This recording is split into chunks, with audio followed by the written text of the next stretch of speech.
Authors Over 50, Writing in Life's Sweetest Third. Authors Over 50's weekly podcast celebrates writers and their journeys to publication. Writing after 50 is a whole story on its own, so let's skip to life's sweetest third and talk with authors about their journey from pen to publish. Welcome. I'm Julia Daly, your host, and I invite you to listen to interviews with writers who've achieved their goal of publishing a book just later in life. We've seen award lists for under 30 or under 40, but I've yet to see lists for those who've achieved a significant milestone of their own, launching a new career and publishing their first book after the age of 50. We will hear about these authors' inspirations, struggles, strategies, and the smell of that first book. These writers' journeys inspire me because I'm one of them. My guest today is now retired after a 40-year career in education. She began as a teacher and ended her career as a district administrator, a reader, a writer, and a perennial, a person with no age mindset. She considers family and friends to be the most important parts of her life, followed by traveling and bird watching. Freedom Lessons is her first published novel, recognized as a Canadian Book Club Awards finalist for fiction, a Sarton Award, a Pulpwood Queens Book Club pick, and numerous others. She presents in person and virtually to readers and educators at conferences, book clubs, and in libraries on using historical fiction to teach social justice.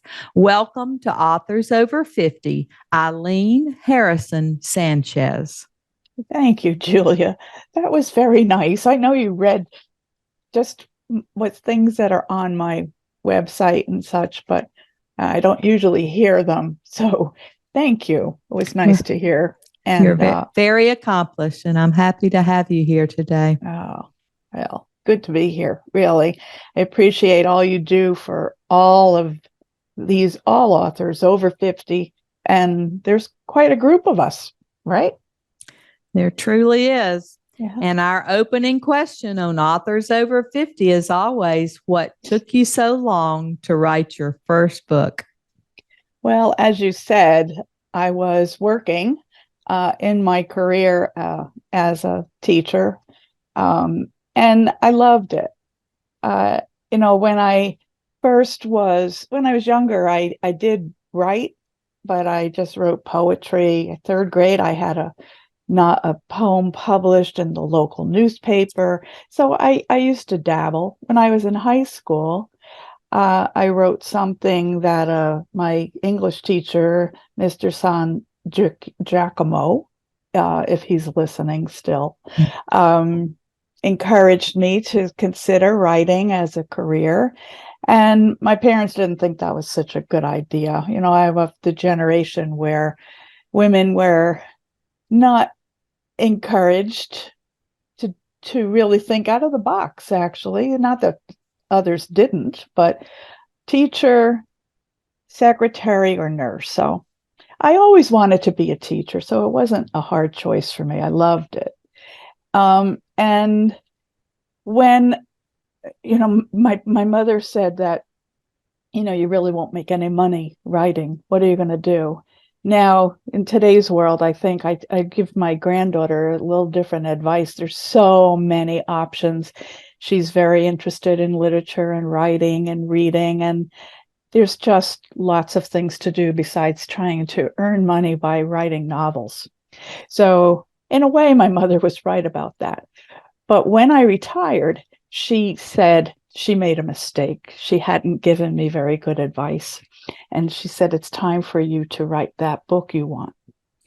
And so I started off writing by a challenge from a friend who, in my second year of teaching, I taught in Louisiana, in the Deep South, during a very tumultuous time, 1969, civil rights issues, the Vietnam War protests. My husband was in the Army. We lived in Louisiana. I taught in a segregated Black school, which was a culture shock for me, coming from New Jersey. It just wasn't the way things, it was different, just really a culture change for me. So when I just never, when I returned to New Jersey, it was, people didn't really understand the experience that I had, and I didn't talk about it very much. But I did talk about it on a visit to New Orleans at a conference. And that was when this friend challenged me to, you need to tell about that year. And so I started writing it as a memoir, just really for my daughters and my granddaughters. I had no intention of writing a book. And so I did, as I worked at it, joined a writing group, and it just evolved into my first novel. So that's it just took me a long time. It also takes a long time to really, first, of course, you get the draft, you have it, and then what do you do? How do you really get it published? So that was the challenge. But I know some of the thoughts that, as I looked over your suggested questions, what should other authors, what should you do? I was lucky to be part of a writing group that is the Writer's Circle in New Jersey. People can join it now, since the internet and Zoom has allowed us to do virtual programming. Some of the classes are offered there, but that's how I got started. And out of my first writing group, which was, let me think, 12 years ago, when I started that, 4 of us are published, and all different ways. I'm hybrid published. Another is traditionally published. A self-published. It just, the varied options that are there for authors today. But the fun part, when we finished, like, we were ready to really submit, and we went gradually through this process with the woman that leads the program. She took us on a class trip. We went to the local Barnes and Noble, and she said, go down and find the shelf that your book will be on. So she kind of set up this goal for us, which seemed daunting. When you go into a bookstore or a library, I mean, I'm in heaven when I get into either place. But it's also like, well, all these people publish books, why not me? So it gave us this more confident pursuit. But then finding an agent, finding a publisher, it's a challenge. She also recommended that we try traditional route, go to conferences. I think anyone that's listening, that's trying to find a way to get a book published, find your tribe is what some of these workshops will tell you. Find people that are like you. And as we said, there are so many women and men over 50. They're in second careers. They've been established in other walks of life. And they're also very ready to offer you some help. And but you have to ask for it sometimes. They're not going to always come to you. But in my experience, I've found asking for help it really guided me, or it gave me connections. Each step took me along a different path. So I also lived in the Deep South for most of my life, and so I know about all the challenges and how different it is. Sometimes I say you need a passport to travel there, but I know that was your inspiration, your year in Louisiana. But how did you determine the plot of the book? Well, the plot really followed that one year. I decided that it was just going to be about that one school year. the plot had to follow the reason I changed from memoir to historical fiction. Can you believe that? Like, it qualifies for historical fiction just by 50 years there. But I needed, when I researched, I realized that I knew my story, but I didn't know the people in the town. And that was part of the issue, just being there. All towns, but especially small towns in any part of the country, but in the part of the South, you really have deep roots, generations. People live in the same houses, and you really do establish a community of people looking out for each other. And so as I did my research, I realized how important that was to the Black families in the community that I lived in. And when, part of the plot of the book is that in 1969, there was a little known civil rights law, a Supreme Court decision based on the civil rights law. It's called Alexander v. Holmes, and it was decided on October 29th, 1969. And that law, that year, in some parts of the South, is known as the crossover, because at that point, any districts that had not integrated their schools needed to do that by the end of 1969. And so the district that I worked in decided the way they would do that, instead of following freedom of choice laws, which was an agreed upon option, but no longer legal, they just decided to overnight close the schools. So I knew how that affected my experience, but how do you really look at families of children and high school students, and how did it affect all those children and the teachers, the Black teachers? So I did a lot of research. I found dissertations that helped me to understand that year.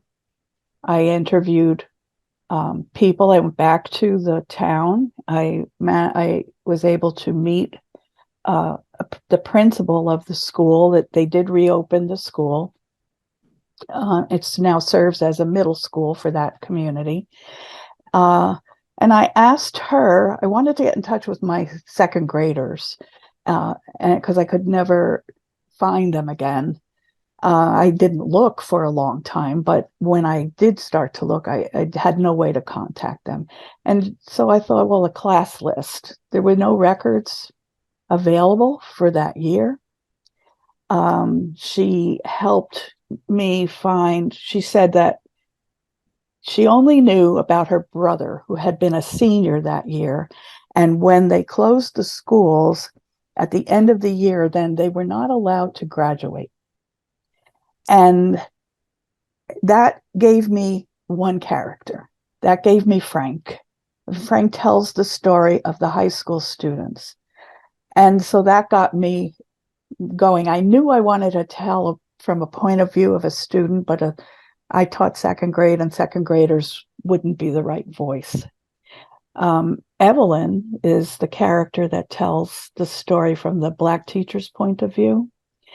And in my lifetime, I experienced my 40-year career, as you mentioned. I had a lot of teachers that were very special friends, but particularly a woman named Evelyn. So I named the character after her. And her history, her family history, and that was supported by research as well. She was a third-generation teacher, an African-American woman from Virginia. And I just understood the middle-class culture of the Deep South, of the families that lived there. And so Evelyn helped to tell that story. And but it ends at the end of that school year.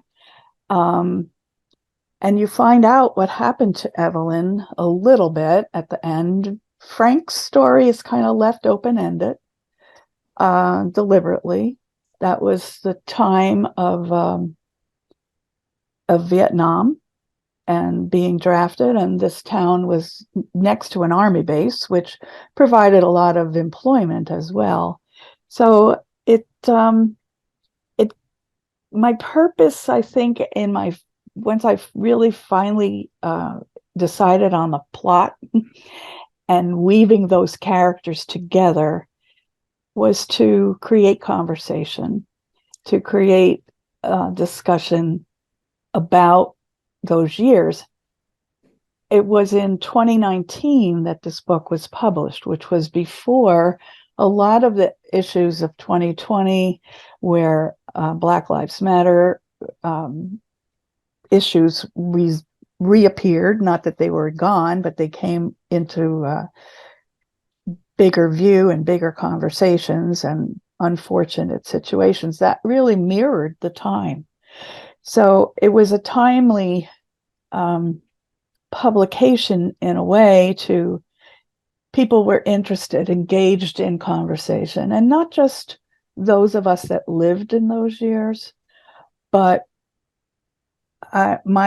one of my proudest events that has just happened is that I now was able to speak to students, teachers, pre-service teachers. They're in their 5th year, they're finishing their master's programs. And we get to talk about social justice and compare the past and the present and what has changed. And I've said to them that the biggest change for teachers dealing with the situations that they do now with school issues with social justice is that you can talk about it. When I was experiencing this, there was no conversation. And so that's why my experience and my feelings really got buried for a long time. Writing the book was a bit of a catharsis, and really studying the other side of things as from my past, in looking back and understanding from my own point of view after having my experience in schools. It just it's been a great opportunity. Well, you have written about a time that is still very poignant to me because I graduated in 1972, and we did not integrate the schools in my area of Mississippi until 1970. So we had 2 years of integration, and we were very quiet, and nobody got to know each other very well in those 2 years. And we just had our 50th class reunion, and we came back together, Black and white children, still in our minds from those years. And we were able to have those discussions that you're talking about and talk about how we felt and what was going on around us and things that we didn't understand at the time that we now in our late adulthood can understand. And it was just a marvelous visit. Well, that's really great. At the time of my publication in 2019, so the winter of 2020, before the pandemic stopped us all visiting each other, I was able to go to Shreveport, Louisiana, which was not the town and hours and miles away from where I worked, but that was the year of those high school students. The 2020 was their 50th high school reunion. And so I did a public event where the college that had invited me to come and speak to the public and to some classes as well at the college about what is called the crossover in Louisiana, because these students are 18 and 19 years old in the college. They didn't know the history. That was all something you read about, but my book took them into the personal lives of some people during that time. And then the adults that came to the event, we're kind of, at first weren't sure that I should be telling the story, some of them, because two of my characters are Black voices. And my credibility to tell the story was because it was also an experience of mine. And when people got to hear that part, it really opened up some good conversations and supportive events. So that's all I always feel like, if you just can speak to one person at a time, one person changes you give them something different to think about, then that's a better than our laws. That we do need laws to protect our civil rights, but laws don't change what people think. They don't change people's opinions. Other people can change people's opinions. And if you do it respectfully and gently and open-mindedly, I've found that you can get a little further. And as we write, when you're serious about telling a story like this, like Freedom Lessons is, the research that supported my writing opened my eyes, helped me to write in that voice. I used men in my life to help tell the story of Frank. And, it's after you're done writing the book and you actually get a publisher, then you have to look at a publicity plan or marketing. And my publicist asked me to come up with 3 to 5 things that would be the message in my book. And that was very hard to whittle down. But that's when I came up with, the book title was always Freedom Lessons. And then I thought, well, what were the lessons, Eileen?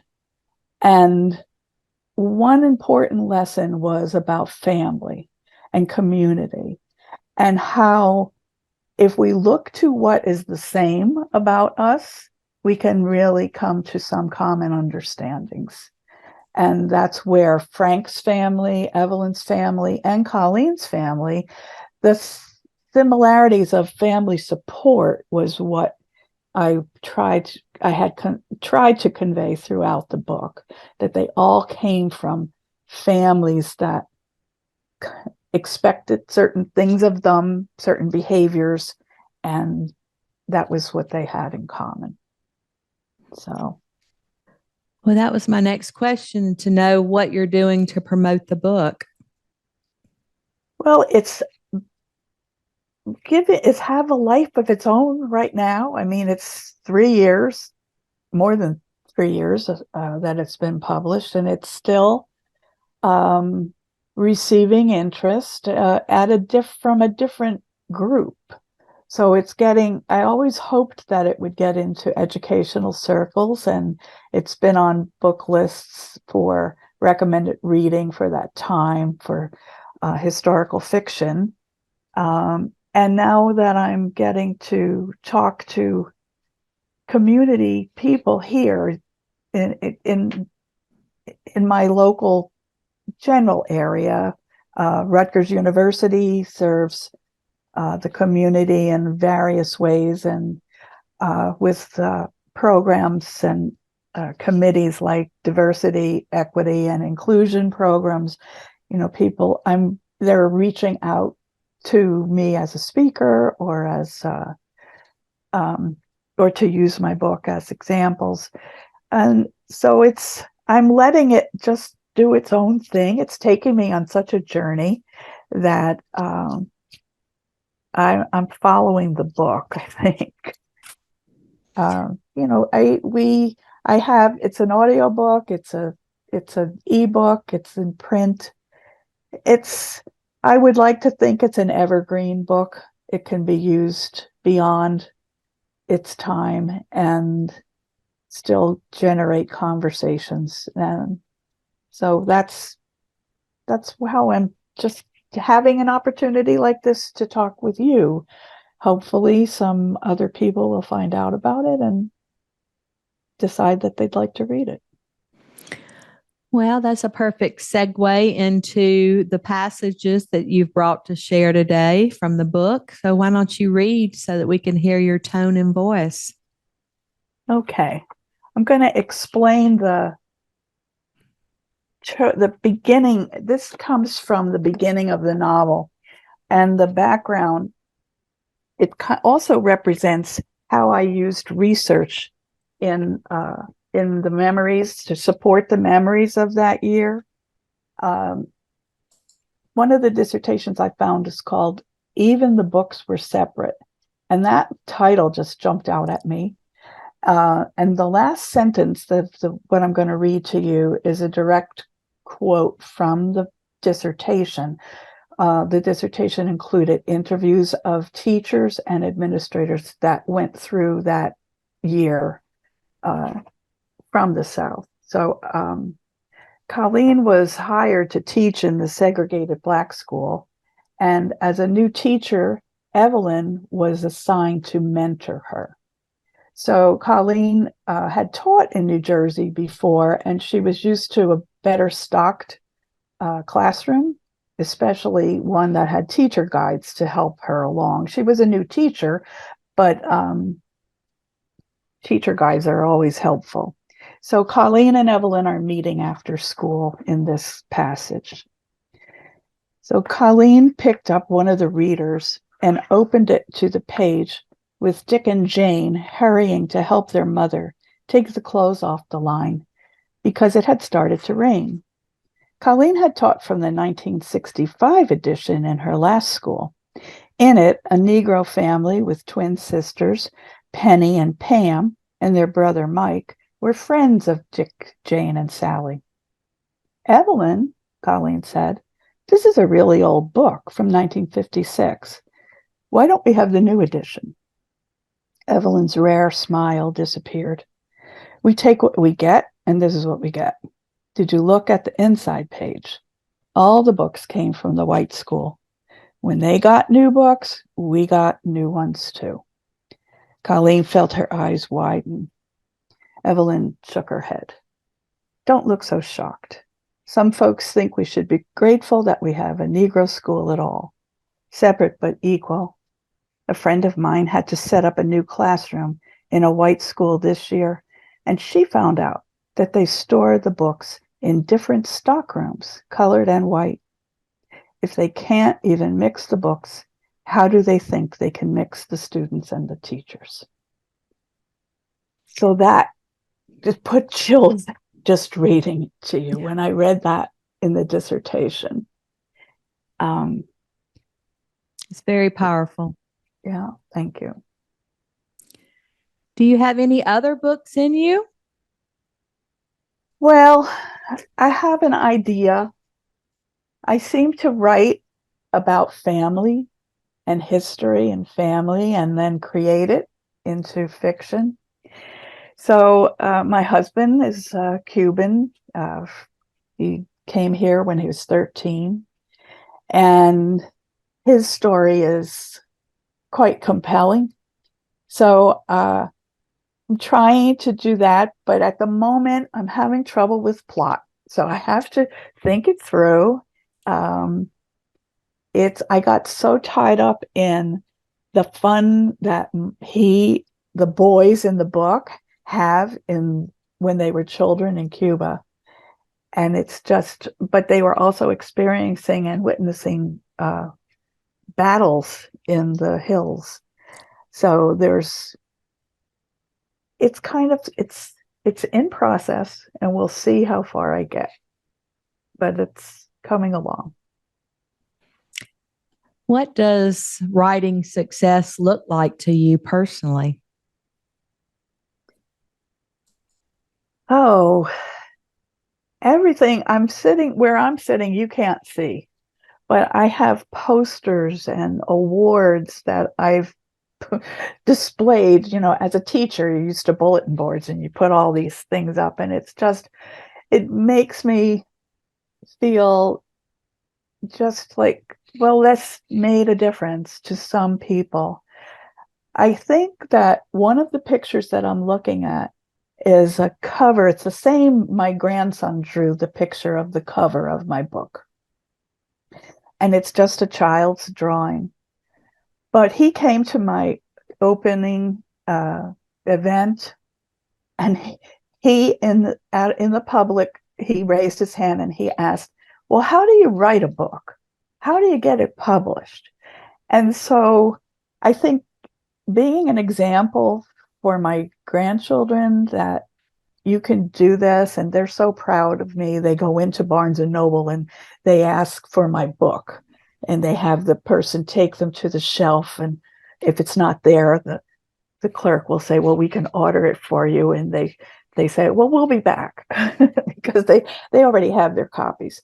But I think that's my success. That's the best. But meeting all the reward of meeting someone like you, so many authors are just so open. I just feel so comfortable. I have this wonderful community of writers from all the different stages of writing this book. It's just such a joy. It really is. And that's one of my favorite parts of writing this book, is hearing from people all over the country who, my first book was about adoption because I'm an adopted child from a maternity home in New Orleans. And I love hearing from the birth families, from the adoptive families, from other adoptees. And it does really mean something that our books have reached them. They're not friends, they're not family, they're strangers who have been touched by what we have written on the page. And I think that's so important, and especially to leave a legacy for our children and grandchildren. Yes.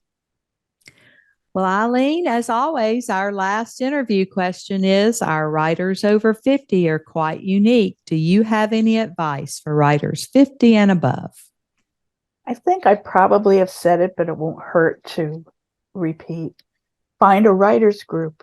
Just start. If you're just starting, go to conferences. You meet other people. You go to workshops. You just find your tribe. And I have more than one tribe. I was a Pulpwood Queen. That I have my writers group from the beginning, and all those women are still friends.